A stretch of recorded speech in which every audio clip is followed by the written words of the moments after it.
Good evening and welcome to the District 5 Candidate Forum this evening.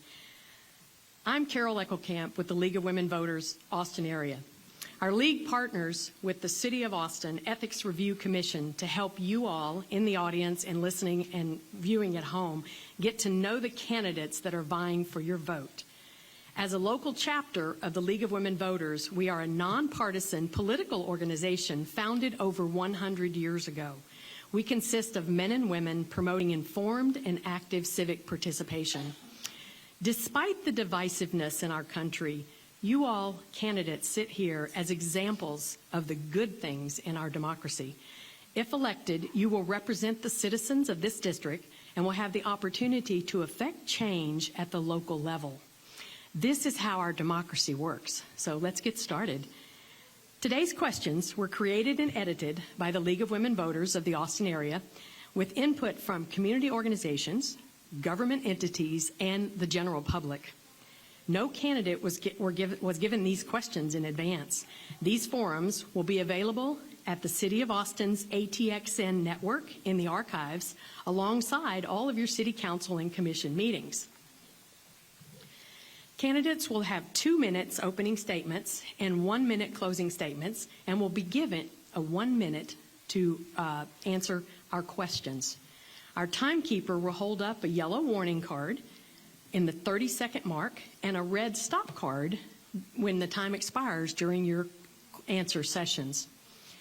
Candidates are asked to refrain from any personal attacks of their opponents, and we also ask all of our live audience, you all, to refrain from reacting in support or opposition to the statements by these candidates. And we're going to begin in ballot order, and we're going to rotate, so each of you are going to have an opportunity to be the first one to answer a question. And we're going to begin our 2-minute opening statements, and that will begin with candidate Alter. I got it? Oh. Well, thank y'all so much for being here. I am Ryan Alter. I am running for City Council to unlock opportunity for everyone, everywhere. I'm a native Austinite who has spent my entire career in public service. After law school, I went to work for Senator Watson to fight for our shared progressive values, and that's a fight I want to take to City Hall. It is just time for big ideas and bigger solutions to housing, to the environment, to transportation, and sadly today more than ever for reproductive rights. Now, it's easy to blame all our problems on Austin's growth, but growth by itself is not a bad thing. It's unplanned growth that's the problem. Our council's refusal to plan for our growth is hurting us. This affects all of us, whether you're a homeowner struggling to keep up with rising property taxes or a renter who sees your rent skyrocketing year after year. Now tonight you're going to hear every candidate talk about how they want to make Austin more affordable, but I'm the only candidate who's actually done it. I built a small family business with my sister that built attainable missing middle housing right here in Austin. I'm also the only candidate with a housing plan. My Housing Now plan will create real, meaningful opportunities for everyone, everywhere. The cornerstone of this plan is Opportunity Unlocked, which will create both for sale and rental homes available at a fraction of today's cost.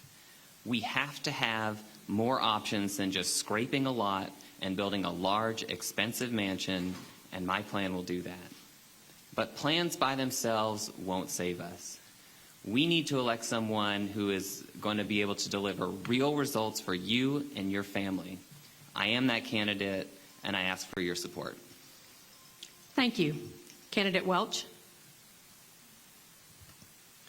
Good evening. I'm Bill Welch. I'm running for the District 5 seat. My wife and I have lived in Austin for 38 years. We moved here in 1984. I was a second lieutenant in the United States Air Force flying F-4 Phantoms out at Bergstrom Air Force Base.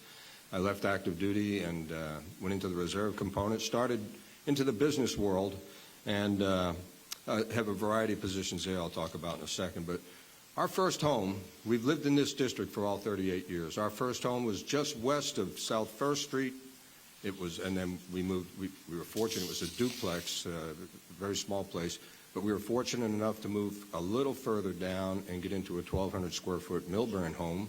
And then years later, after hard work, we advanced through a variety of homes to where today we live in a very, very nice home in Onion Creek. Austin has given us the opportunity to expand the quality of our life and have a variety of businesses. I'm a retired now. I also spent 38 years in the United States Air Force. I'm a retired Air Force Brigadier General. I'm a retired businessman and CEO. And I'm also a retired entrepreneur. I have a tremendous amount of experience, and it's relevant experience to the type of work we'll be doing at the Chamber in terms of managing large projects, overseeing, providing vision, all right, and accountability. And those are the things we really need. I'm running because I'm unhappy with the current council and the direction it has taken, and I think some of the policies that they've been enacting are very harmful to our community. Policies like turning the homeless to the streets, defunding the police, a variety of us, and the inability to provide us quality and reliable electricity, and having to boil water twice a year. Come on, this is an great American city. We should be doing better. So anyway, I look forward to talking tonight about a whole bunch of issues and a bunch of the background that I have that will help me serve you better and than we're currently being served in the City of Austin Council. Thank you. Thank you very much. Candidate Craig. Good afternoon. I'm Ken Craig, and I have served South Austin for over 7 years as a senior policy advisor in the District 5 office for Councilmember Kitchen. And I'm currently running for this office because I want to bring my experience, my knowledge, and my values to realize my vision of Austin, which is a city in which everyone thrives regardless of identity or neighborhood. I'll do this by emphasizing and prioritizing three things. One is the intentional and directed work toward affordable places to live, do business, develop your creativity, all within access of good transit. 2, promote public health and public safety. And 3, protect our cultural and natural heritage. I have experience getting things done in all of those 3 priority areas and more. I know how to get things done and can do that the first day, moving Austin forward to the future. I know what works and what doesn't work at City Hall. I also have experience working with staff and have working relationships with current council members. I do not believe in the business as usual, win or lose scenarios. I believe that we can, and I know I can work with anybody and maintain my principles. I have decades of community service as well and have been endorsed by a number of organizations such as the Austin Firefighters Association, EMS, Sierra Club, Clean Water Action, the FLCIO, the FLCIO Central Labor Council, and groups like the Workers' Defense Action Fund and Stonewall Democrats. And these organizations have endorsed our campaign because they know my work, they know what I've done, and they know what I will do in the future on these important issues of public safety, protecting the environment, good wages and safe places to work, and protecting the rights of all Austinites. Thank you. Candidate Bazan. Thank you so much. Hi, everybody. My name is Stephanie Bazan. I'm a mom and a native Austinite, and I grew up in South Austin in the area that I'm running to represent. If you only remember a couple things about me, I want you to remember affordability and equity. I love this city. Austin is a great place to live, work, and play, but that is not the story for everybody, and that is why I'm running for Austin City Council. Affordability is a top concern. Our small businesses are struggling, our renters are being crushed, our homeowners are hurting, and seniors who simply want to live in place are having trouble doing that. From a St. Elmo Mighty Mustang to a Crockett Cougar, I'm a proud AISD grad, and I love this town, like I said. I have a 4-year-old and a 7-year-old now, and I want them to see themselves in the future of this city. And I want that for y'all too. I want that for your children and your grandchildren and your families. And so that's the fight that I'm taking to City Council for you. And yes, I'm going to have a lot of ideas and plans, but part of what makes a City Council person so great is taking that community voice and bringing that to the forefront. And that's what I intend to do, to listen to my community and serve as your voice for South Austin. I've done a lot of work in this community, y'all, from law to education to healthcare. I have worked at LifeWorks and homeless services, and not only in the work that I've done, but also in the community work have I been deeply entrenched in what's happening in the city. Just in this last year, I served on Austin Community Foundation Hispanic Impact Fund. We gave out our $1 million across pre-K education, health and wellness that was culturally competent, and also workforce development. So I put my words into action, and I will continue to do that. I want y'all to learn more about me at stephaniepazan.com. Follow me at Stephanie for Austin. I'm bringing you on the trail with me on Facebook and Instagram.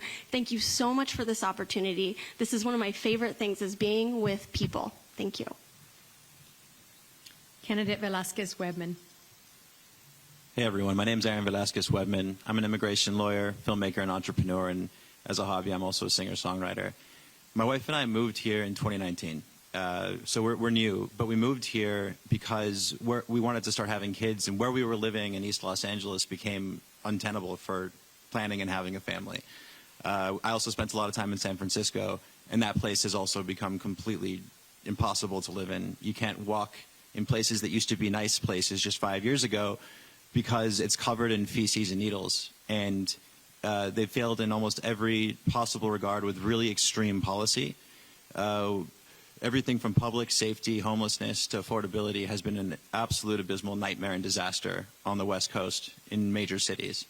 When we arrived here, we were shocked to see that this city felt like imitating many California policies was the way to go.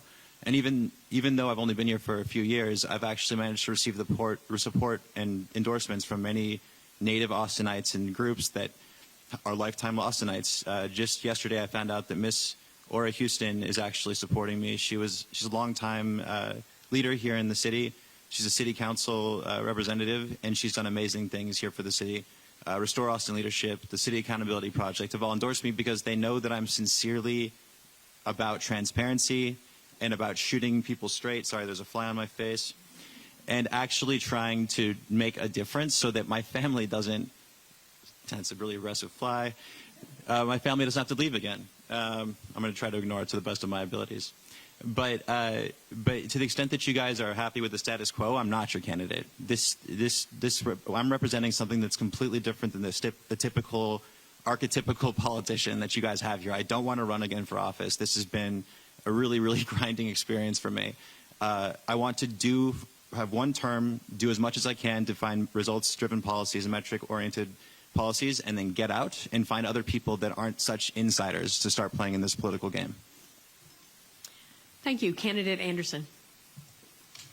Hi, good evening, everyone. My name is Brian Anderson. I, like everyone else on stage, am running for the City Council seat for District 5. I came to Austin in the last couple years, but I grew up around Austin. My grandfather lived in Bastrop and in Austin, and he went to University of Texas for law school. And, you know, I, as a gay person who was coming from a conservative family, all my life just saw acceptance and community in the city of Austin that I identified with. And I knew if I ever was to move back to Texas after I graduated from Texas Tech and moved to Washington, D.C., it would be in Austin. I love this town. I love the people here. It's been nothing but warm and inviting. It's been hard since COVID has ruined so much of our lives and disrupted so much. I know half the audience here is wearing a mask. I know that there's still a lot of trauma in our bodies and in our minds and in our souls from the last couple years. And one of the reasons I jumped into this race is because as a gay person, the monkeypox outbreak has been an abysmal response from all levels of government, with lack of communication, and despite owning an already existing vaccine, we have not been able to sufficiently supply that vaccine to impacted communities, specifically the LGBTQ community. So I want to be a council member that will look out for the most vulnerable people in this city, whether it be people who are differently abled, senior citizens, or people who are immigrants, who are refugees. They need a voice that understands what it's like to be a minority, what it's like to be oppressed, and I hope to be that voice. After graduating from Texas Tech, I moved to Washington, D.C., where I interned for San Antonio Congressman Charlie Gonzalez. After that, I went to the International Monetary Fund, which is like the Federal Reserve, but a United Nations sister institution. Worked in the statistics department, and I've also worked in the private sector at a research consulting firm. Thank you. As I explained, with this large number of candidates, we're going to take you in groups of 3 and 3, and we will rotate. You'll all get a question. I'll ask you all a question, and we're going to start off with city planning, a little bit about city planning. So you 3 are going to get a question, and because candidate Alter started the intros, we're going to start with candidate Welch on this first question. And this is a citywide question. Some of these are going to be district specific. This is citywide, okay? There are 80 neighborhood associations advocating for their residents' interest in Austin, according to the Austin Neighborhood Council. If elected, how would you balance all these voices across the city with proposed development projects? I think it's great that there are 80 active neighborhood associations. I'm a large supporter of the concept of neighborhood associations and their right of some self-determination and autonomy, the right to determine what kind of neighborhood they want. When you talk about citywide planning, I'm not sure that that's the right solution. I don't think we go out and just have a blanket policy that runs across the entire city. I like the idea of having the involvement of the neighborhood association in the determination of what the future of their neighborhood is going to look like. And if they want to change the nature and make it more multifamily, wonderful. If they like to keep it in a single-family fashion, I support that. But I do support the neighborhood associations and the idea of it. And as a district representative, I work very, very diligently within my district and those neighborhood associations to assure that we are communicating. Thank you. Thank you. Next up will be candidate Craig. Thank you. I, too, am very appreciative of the neighborhood associations.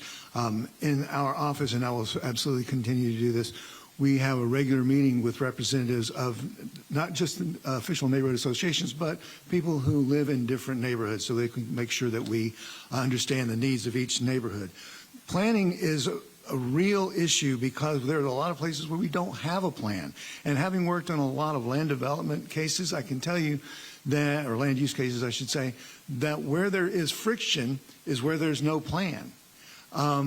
We are in a place right here where we're really near what I thought was a pretty darn good experience with the South Austin Combined Neighborhood Plan, which has guided, pardon me, guided development in that area, and it's actually a pretty large area, and it helps everyone, developers and neighbors and city staff and council members, know what we can expect in this area.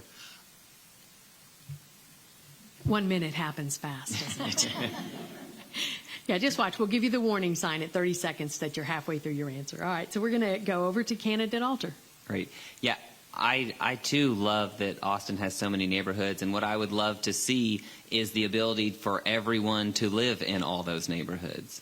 Right now, you look at our code, and what it does is it excludes people from a lot of our neighborhoods, and that's because, like I said before, our policies and our processes are purely incentivizing scraping lots and building large mansions that a sliver of the population can afford.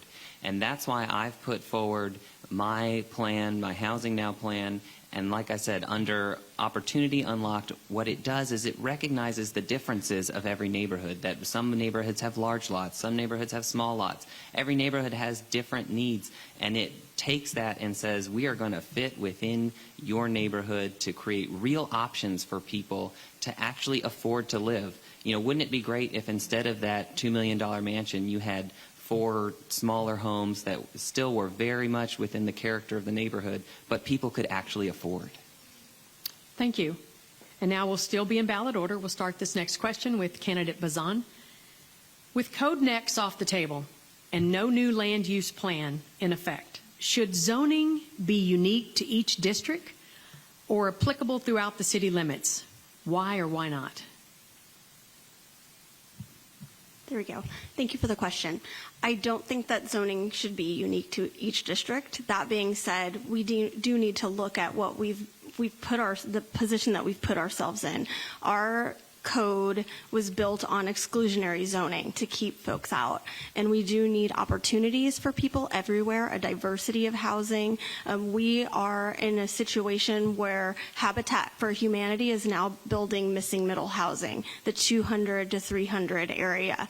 And so we certainly need to look at that as a city issue.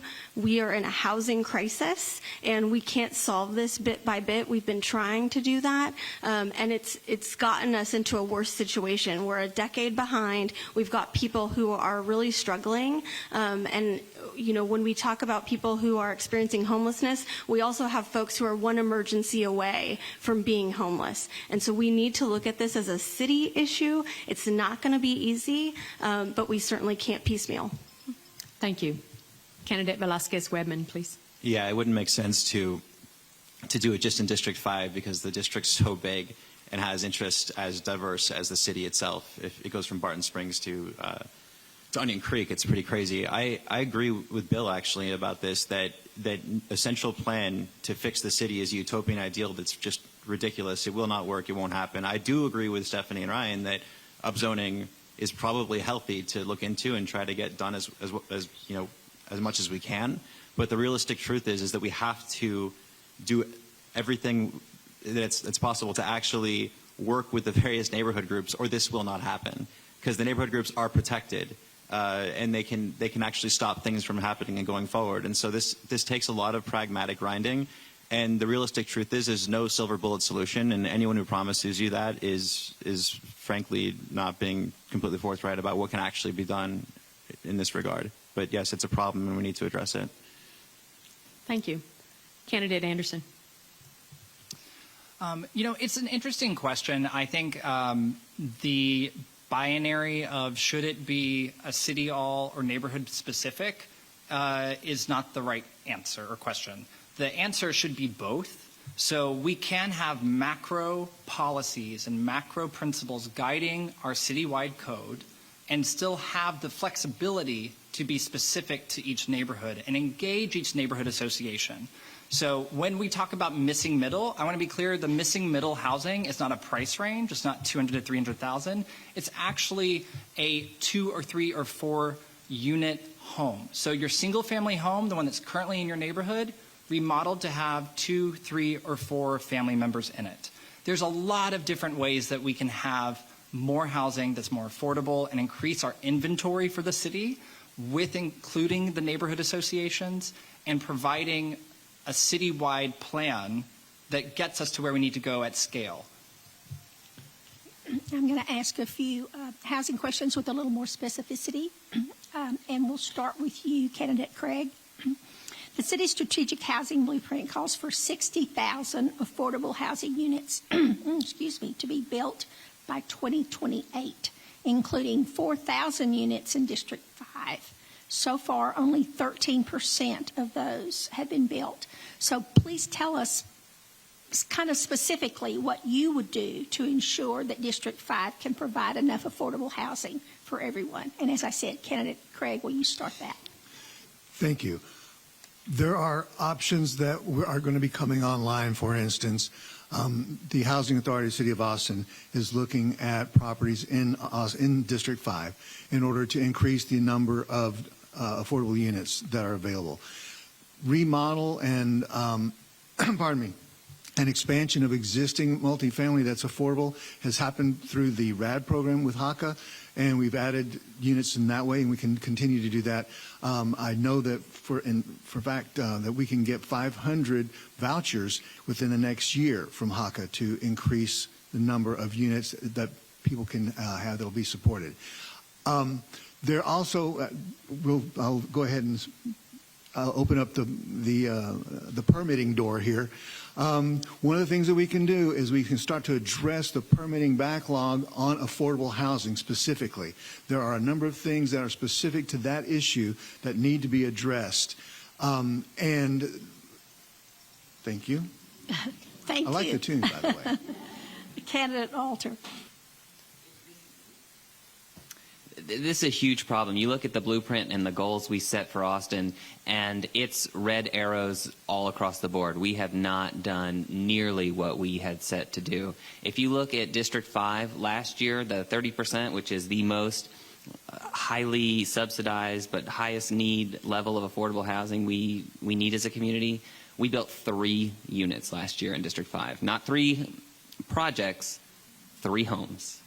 That is a failure of this council. That's a failure of our policies. And clearly, what we are doing is not working. I have called for a few specific actions that I think would help this.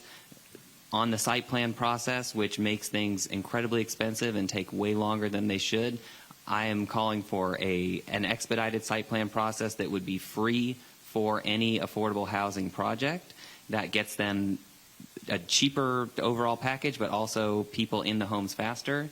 I also want us to offer fee reductions for affordable housing. Thank you. Candidate Welch.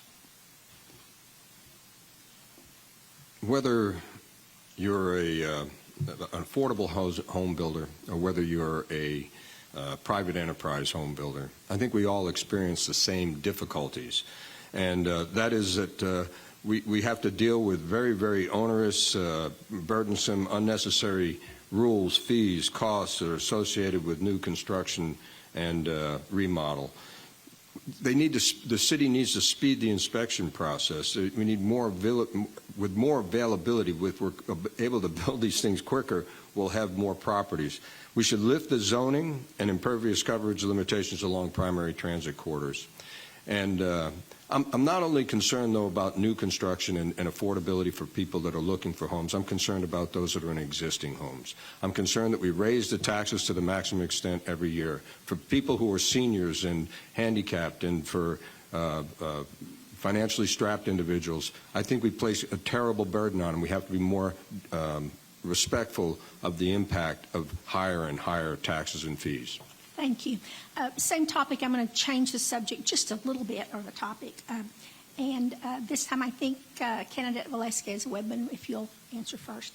A successful developer of affordable rental units in Austin told us that when they propose urban projects, they often face community fears of density and traffic. Yet building outside the urban core results in sprawl, strains resources, and contributes to our traffic congestion. So how do you propose to resolve all these conflicts while still developing affordable areas or affordable units? Yeah, there's no silver bullet solution. You really can't do that in a way that's going to be super efficient and effective. And again, people who tell you that they're going to be able to with a one-size-fits-all centralized approach are essentially not being honest. This is going to be one of those things where we have to figure out where we need to upzone, whether it's along transit corridors or not, and be realistic about communicating with neighborhood groups. A way that we can alleviate this problem goes back to the bureaucratic question that they were talking about on the other side of the aisle there. And, you know, it should come as no surprise to anyone that bureaucracies are inefficient and ineffectual and slow.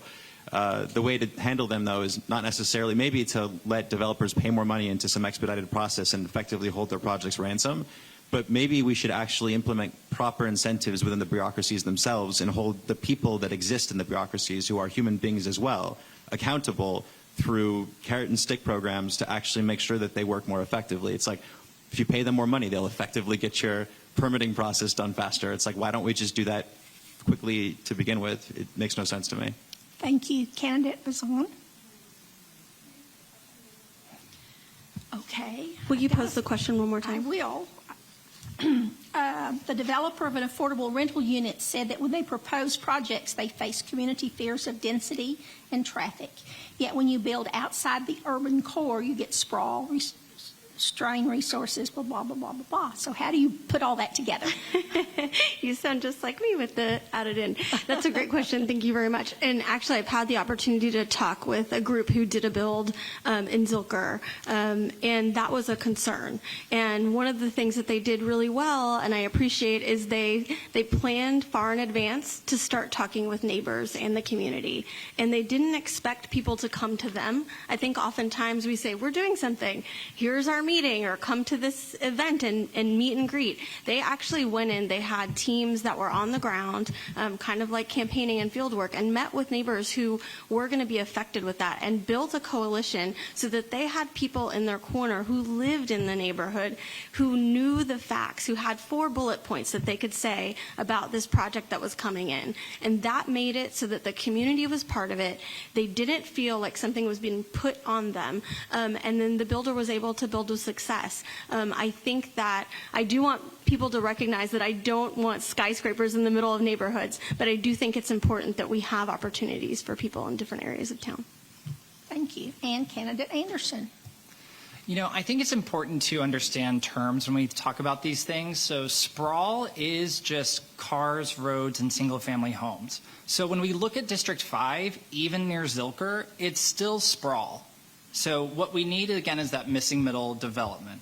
Now, to answer the question about what to do with a developer who's running into these problems, as I mentioned earlier, it is important to go to the communities and the neighborhood associations and engage them, just like Stephanie Bazan was just mentioning.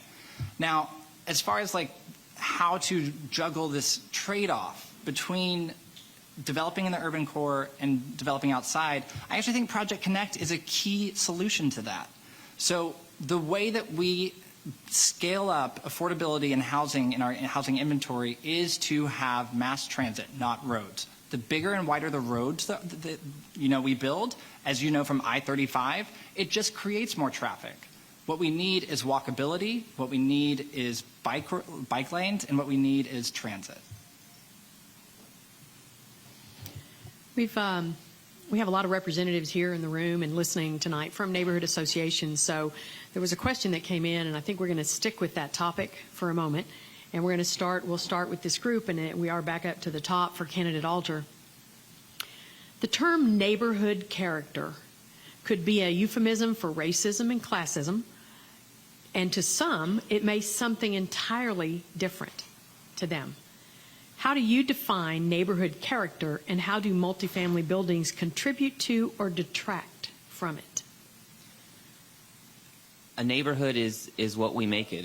It's what we want it to be. And I think that a diversity within our neighborhoods in terms of both the people who live there, but the housing that is offered so that you can achieve that diversity of people is something that we are lacking in too many of our neighborhoods.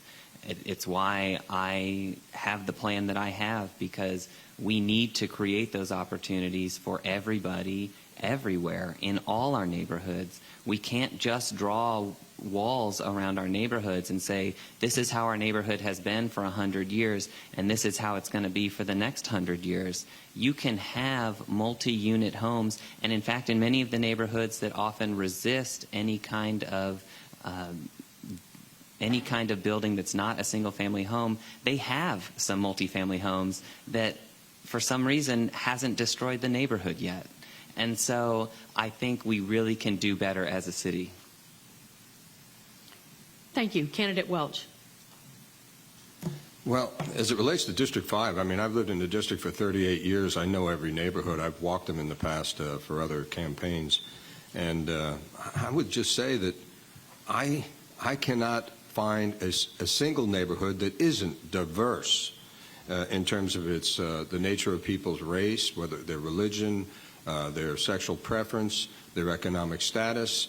And I think the design of neighborhoods where they've provided, in some cases, some multiplex, duplex, and then they move into the single family has worked well. So I reject the idea that it would even be that some type of exclusionary racism exists throughout our community. It doesn't. It's the most welcoming, wonderful district, which is why we've lived here 38 years. It's the best part of Austin. And it is very diverse, very welcoming, and very open to everyone. And I want to keep it that way. Thank you. Thank you. Candidate Craig. Thank you for this question. To me, neighborhood character is what is inside the hearts and the arms of the people who live there.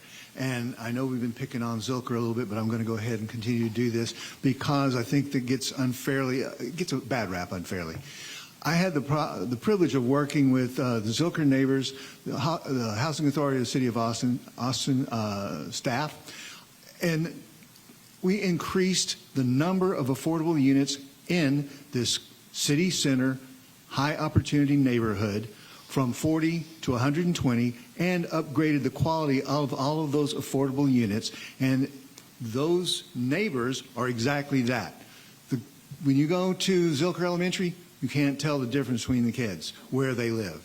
They are the neighbors. Did the same thing. I had the fortunate experience of doing the same thing down in far South Austin. We got an affordable housing complex done on the edge of a neighborhood. We were able to get 19 acres donated to the city and upgrades to the infrastructure and welcomed by the neighborhood. Thank you. All right, I'm going to ask the question a little bit differently, and we're going to start with candidate Anderson. Historically, going back into the late 1920s, the codes of Austin did push certain populations across I-35. So we have a dividing line that was codified back many, many, many years ago. So in thinking, you three, of the entire city, not just this district, the term neighborhood character could be a euphemism for racism and classism to some and something entirely different to others. How do you define neighborhood character, thinking of the entire city and the neighborhoods of which it's made, and how do multifamily buildings contribute to or detract from that character that's there now? I really appreciate the question. In fact, if you go to my website right now, you can get out your phone, andersonforaustin.com, and you go to my housing and infrastructure page, I have maps of this very phenomenon happening from 1920 until today, where African American communities were pushed out of Austin's east side. That, what you're speaking to, actually happened in the 1920s, where there was taxation and money given to black families to get them to move out of central Austin to the east side.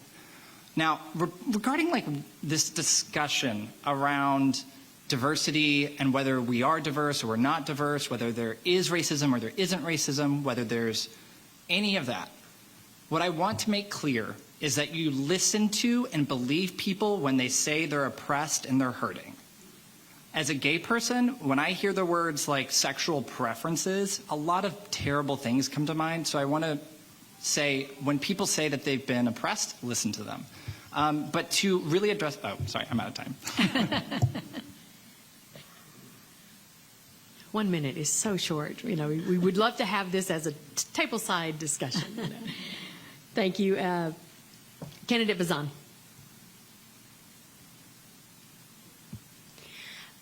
Thank you for the question. When I hear the word neighborhood, what I think makes a neighborhood are the people. But with that is the opportunity.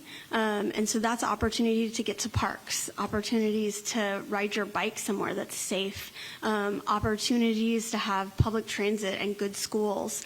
But we need that opportunity for everybody. And so we can't let a few people decide what the neighborhood opportunity can be for the city. And so that's why it's important that we come out into the community, that we talk about all of these things. And when you look at like the racist past of Austin, it's true. My dad used to live by UT, and then slowly and slowly, family got pushed farther and farther south. I'm a proud South Austinite, but that wasn't by design. That was because folks in my family were pushed out when downtown became more interesting to be. So we need to realize that when people say that there are issues, there are. Thank you. Candidate Velasquez-Webman.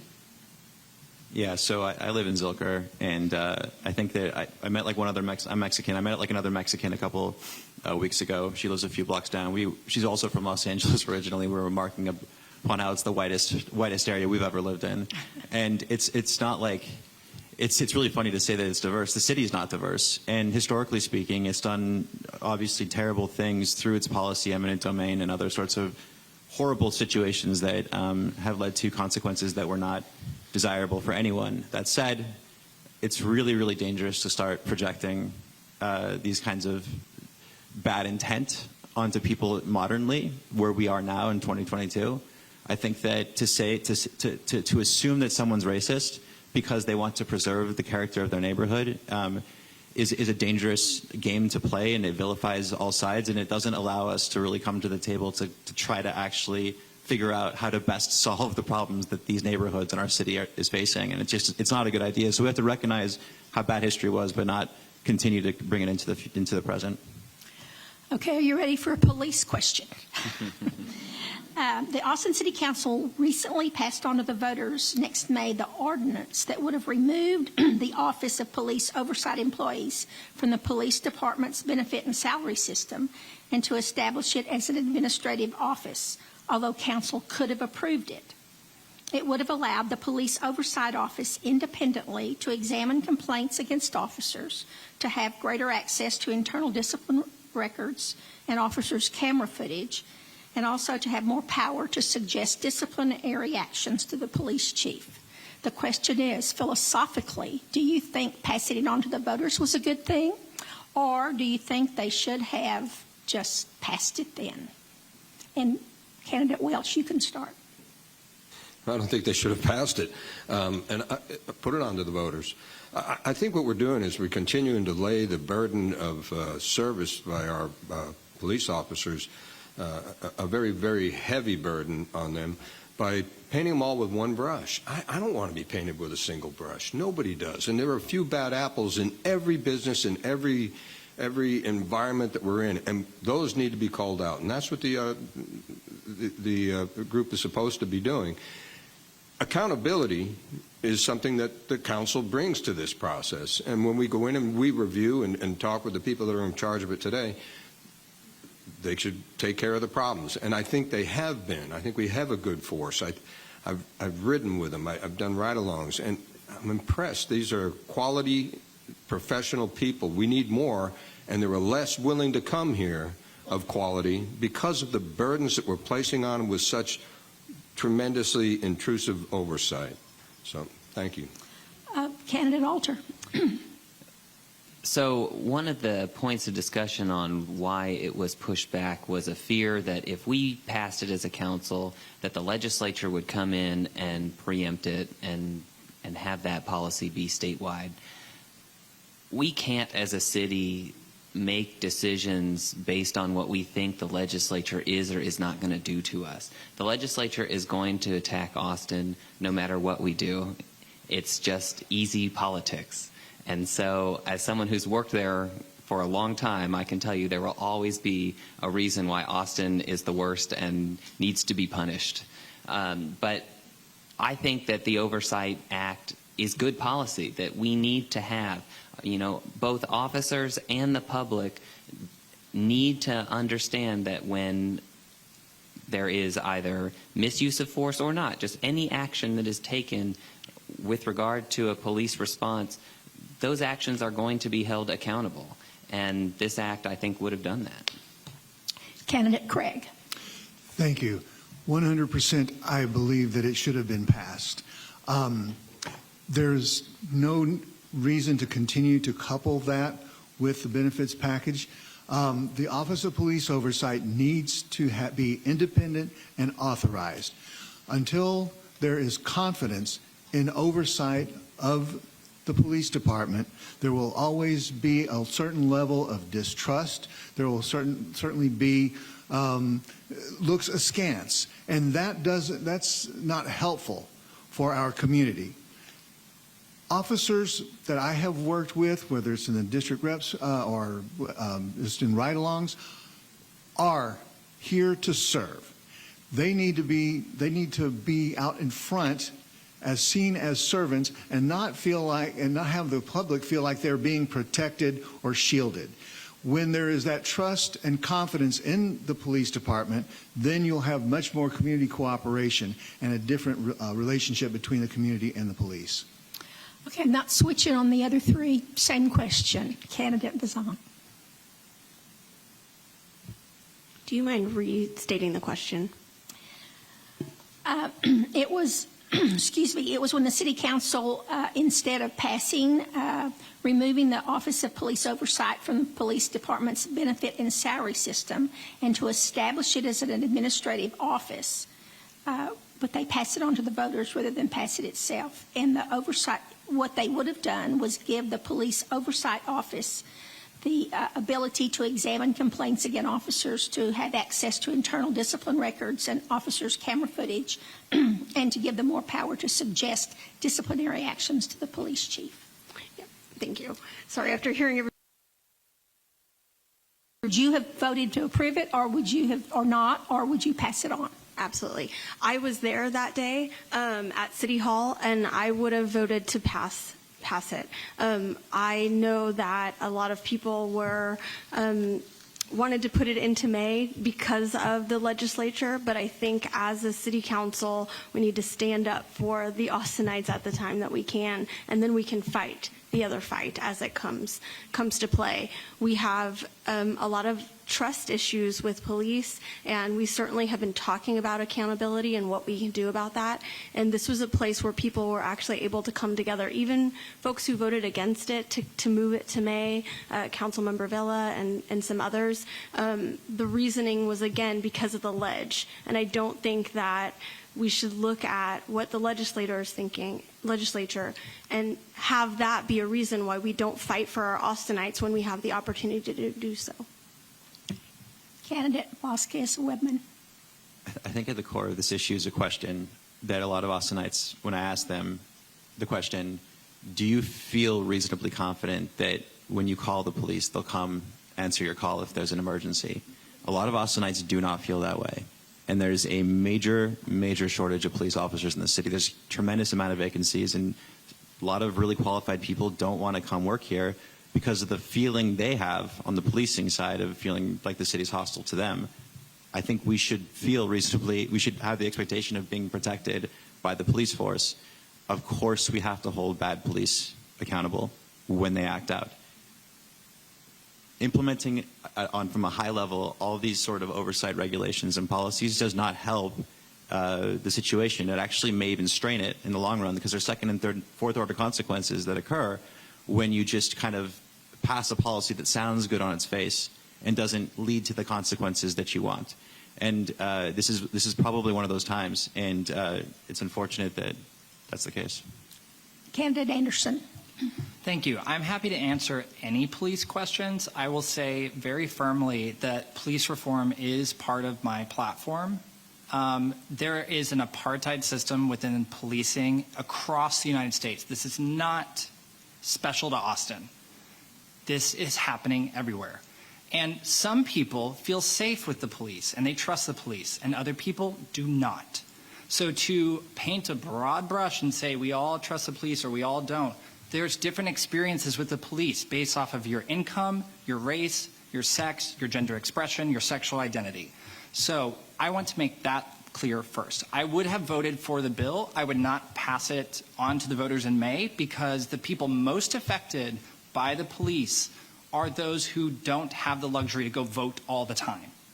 It's our job as a council member to vote for things for the people, not pass them on to them.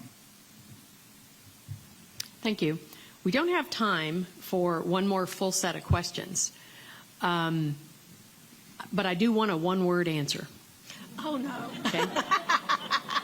One word. Okay? I want you to describe your character with one word. Or a skill. You can do one skill or one character. And I'm going to start in the middle with candidate Bazan. Integrity. Candidate Craig. Heart. Candidate Welch. Mine got stolen. Integrity. It's a good one. Candidate Alter. Thoughtful. Candidate Anderson. Empathy. Candidate Velasquez Wedman. Sincere. That's not hard, is it?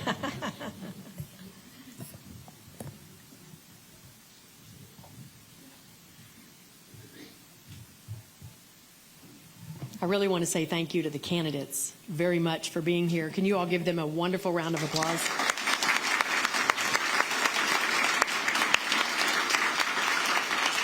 I also want to say a special thank you to the City of Austin's tech team. They put all of this together. They set up all of these chairs, all of these wires, and to the interpreters that are behind the scenes and to the people that are recording everything so you all can watch it again.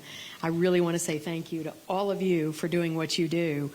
In my intro tonight, I told these candidates that they have an opportunity to affect change, but it's you, the voters of District 5, who hold the power in our democracy. You have the privilege to elect a representative from this group of people, and then you have the obligation to hold them accountable once they're in office. The League encourages active participation from each of you. To aid in your decision, our nonpartisan voters guide for this election will be available online at www.lwvaustin.org. It's in English, Spanish, Vietnamese, and Mandarin. The printed guide will be distributed in English and Spanish only at this time to many locations around town, including our wonderful City of Austin library system. Early voting begins Monday, October 24th, and ends Friday, November 4th. Election Day is November the 8th. Now, the deadline to register to vote in this election, if you've just moved here, is October the 11th. We really appreciate your attention from wherever you're listening and watching.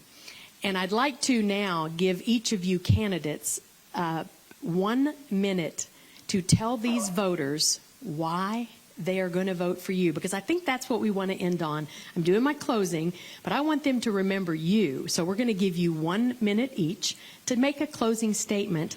And I think we began with, let's go backwards.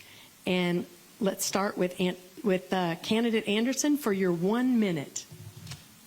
Thank you so much, and thank you everybody again for coming out and for hearing us. This is not easy. It is a lot of work, and I respect all the people up here for the campaigns that we're running. Again, my name is Brian Anderson. You can find my information on andersonforaustin.com and find me on the socials. I want you to know that if I come across too strongly, it's because I care a lot about people and about this town and about our future. There is a lot of opportunity ahead for Austin. A lot of this change and a lot of this growth means opportunity. And I have both the experience of someone who grew up in a middle-class family, working family, parents that didn't go to college, and I made it to college. I did well. I went to Johns Hopkins for grad school, graduated in 2021, and I don't think any of that is a bad thing, to have worked that hard to get to where I need to be. And I have a lot to offer the city. I hope you'll follow my campaign so that you can see what we can do together. Thank you. Thank you. Candidate Velasquez-Webman.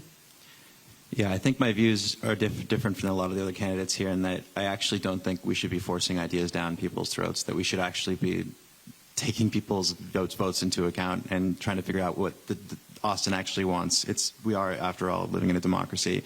And to the extent that you guys, look, if there were 10 city council people currently that were outsiders, I would say vote for someone who has an inside track into this field. I'm really someone who will represent a fresh perspective, and I'm, at the end of the day, only running to be one of 11 votes, including the mayor.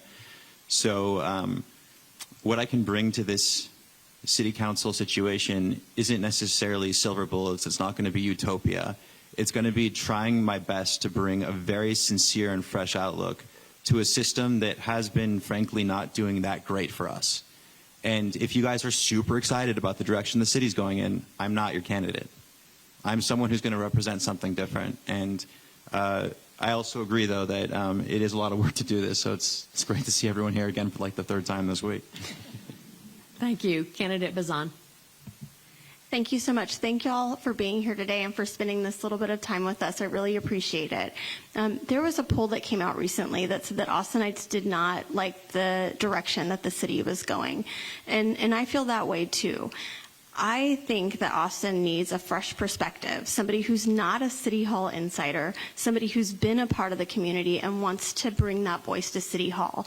We all have lots of experience, and there's room for all of our ideas, but there's also a need for community ideas. And one of the things that's important is to have a champion who can take the plans and policies that we're talking about and get them across the finish line for the people. I'm a proud Moms Demand Action mama. I don't know if there's any mamas in the room, but one of the sayings is that there's moms everywhere, and there are moms everywhere. And that fight that I told you about earlier for my 4-year-old and my 7-year-old, that's in that fire that's in my belly, that's going to come out for my community. So I urge you again to follow me at Stephanie for Austin on Facebook or Instagram, and check out my website, stephaniebazan.com. Thank you. Candidate Craig. I've had the opportunity to work on projects from adding affordable housing to having a healthcare response to mental health crises and improving city services. As satisfying as all that is, the real reason that I'm in the race is to answer the call to serve. It's a call that I've been answering for decades, and it's a call that I will answer till my last breath. And in this honorable service, I have learned through this calling that the best policy comes not from a person in an office, but from true inclusive collaboration across the community. That collaboration doesn't necessarily always end in agreement, but I can tell you what people have said and will continue to say about me is that they have been heard, they've been respected, their viewpoints were valued, and if we didn't agree, it was not because there was no attempt to reach a common ground. That is how the District 5 office will continue to operate, and I hope that you will consider that when you look at your choices, and I will humbly ask for your support. Thank you. Thank you. Candidate Welch. Yeah, the last question you asked that we answered fully really raised something in my mind. High degree of interest in intrusive scrutiny of our police force, but at the same time, there's very little interest in requiring that our city have independent audit of our $5 billion budget and operations. That blows my mind. But what I pledged that I can do for you is give you a safer community, give you better transportation options, which include wider roads and safer roads, cleaner and more plentiful water, and reliable electricity. And I will work to enforce the camping ban, make Austin safe again, reduce our tax burden, make Austin affordable again, keep Austin weird, because I love it, and save live music, please. Thank you. Thank you. Candidate Alter. Thank y'all so much for coming out. You know, people ask me, why on earth would you do this? My wife asks me that question every day. So, you know, I do it because I care, because I have a 3-year-old daughter and a 1-year-old son, and I want them to be able to grow up here. I do it because I think it's time for the next generation of leaders to be at the table and shape Austin's future. You know, it's time we ask ourselves, what do you want Austin's future to be?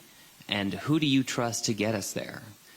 I know I want Austin's future to be a place where everyone can afford to live in all our neighborhoods. I want it to be a place where you have real options to get around that don't involve just getting in your car and sitting in traffic. I want it to be a place where equity is a foundational pillar of who we are and how we make our decisions. I want it to be clean, I want it to be safe, and I want it to be welcoming for everyone. This Austin is within reach if we elect the right person, and I would offer that I am that candidate. Candidates, thank you very much for your time this evening. And a note to those of you that aren't successful this time running for council. Now, I'm not going to say there's always next time, but there are plenty of boards and commissions within the city of Austin that need your expertise. And this district has a tough choice to elect one of you to represent them. And the same thing to all of you in the audience and all of you listening. The commissions and boards are made up of people just like us. The yous and me's of the world, and you, whoever wins this election, are going to have that opportunity to choose those people to help you guide this city of ours. So I want to just thank you very much and say good night to all of you and good luck.